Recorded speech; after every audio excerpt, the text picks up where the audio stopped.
तो खबरों के पीछे का कोई भ्रम अब बाकी रहेगा नहीं, क्योंकि सच्चाई का पटाक्षेप करने का वक्त आ गया है। बात जम्मू कश्मीर के चुनाव की हो रही है और जम्मू कश्मीर में चुनावी बिगुल बज चुका है। धीरे धीरे चुनावी माहौल गर्म होने लगा है। पहले चरण के चुनाव के लिए अब से 3 दिन के बाद नामांकन की प्रक्रिया समाप्त हो जाएगी और 18 सितंबर को पहले चरण के लिए मतदान होगा।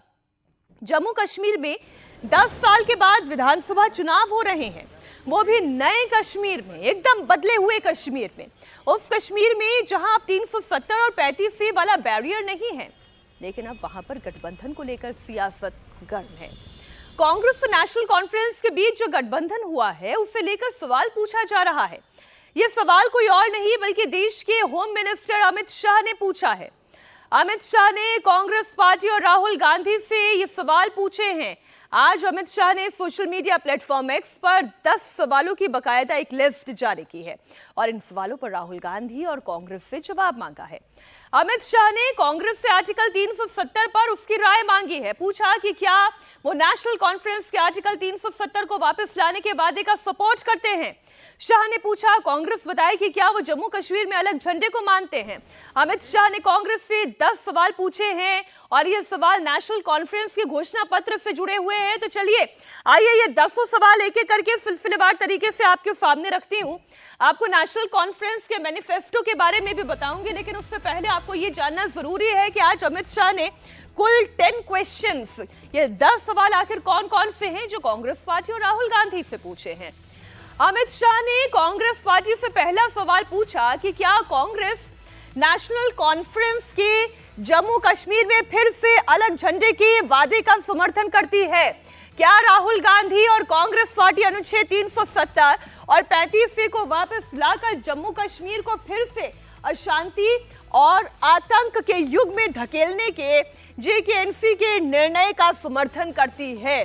सवाल ये तीसरा, क्या कांग्रेस कश्मीर के युवाओं के बदले पाकिस्तान के साथ वार्ता करके फिर से अलगाववाद को बढ़ावा देने का समर्थन करती है। सवाल नंबर 4, क्या कांग्रेस पार्टी और राहुल गांधी पाकिस्तान के साथ LOC ट्रेड शुरू करने के नेशनल कॉन्फ्रेंस के निर्णय से फिर से बॉर्डर पार से आतंकवाद और इसके इकोसिस्टम को पोषण करने का समर्थन करती है।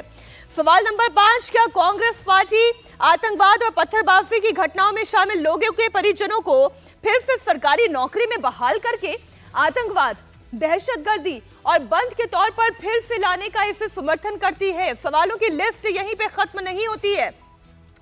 अमित शाह ने कांग्रेस पार्टी और राहुल गांधी से 5 और सवाल, यानी कि कुल 10 सवाल पूछे। छठा सवाल ये कि इस गठबंधन से कांग्रेस पार्टी का आरक्षण विरोधी चेहरा सामने आ गया है। क्या कांग्रेस दलितों, गुज्जर, बकरवाल और पहाड़ियों के आरक्षण को समाप्त करके फिर से उनके साथ अन्याय करने के JK&C के वादे के साथ है। क्या कांग्रेस चाहती है कि शंकराचार्य पर्वत, तख्ते सुलेमान और हरि पर्वत कोहिमरन के नाम से जाने जाए। क्या कांग्रेस पार्टी जम्मू कश्मीर को, अर्थव्यवस्था को एक बार फिर से भ्रष्टाचार की आग में झोंककर पाकिस्तान समर्थित गिने चुने परिवारों के हाथ में सौंपने का समर्थन करती है। लिस्ट लंबी है। आखिरी के 2 सवाल, क्या कांग्रेस पार्टी नेशनल कॉन्फ्रेंस के जम्मू और घाटी के बीच भेदभाव की राजनीति का समर्थन करती है। क्या कांग्रेस और राहुल गांधी कश्मीर को ऑटोनॉमी देने की नेशनल कॉन्फ्रेंस की विभाजनकारी सोच और नीतियों का समर्थन करते हैं। अब देखिए ये कुल 10 सवाल हैं जम्मू कश्मीर को लेकर। ये 10 सवाल आज बड़े ही अटैकिंग मोड में पूछे गए हैं। सत्ता का लालच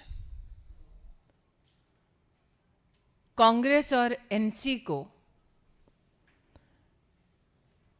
एक गठबंधन में राष्ट्र के सम्मुख प्रस्तुत करता है। आज नेशनल कॉन्फ्रेंस के साथ कांग्रेस के गठबंधन के चलते भारत के गृह मंत्री जी ने और भाजपा के कार्यकर्ताओं ने कुछ सवाल कांग्रेस पार्टी से किए हैं। हम आशा करते हैं कि भारतीय जनता पार्टी ने आंतरिक सुरक्षा, राष्ट्रीय स्वाभिमान और जम्मू कश्मीर की जनता के साथ लोकतांत्रिक ढांचे में न्याय हो, ये जो पहल की है, इस शांति को और विकास के इस पथ पर अग्रसर जम्मू कश्मीर की जनता को और देश की जनता को कांग्रेस पार्टी जवाब जरूर देगी।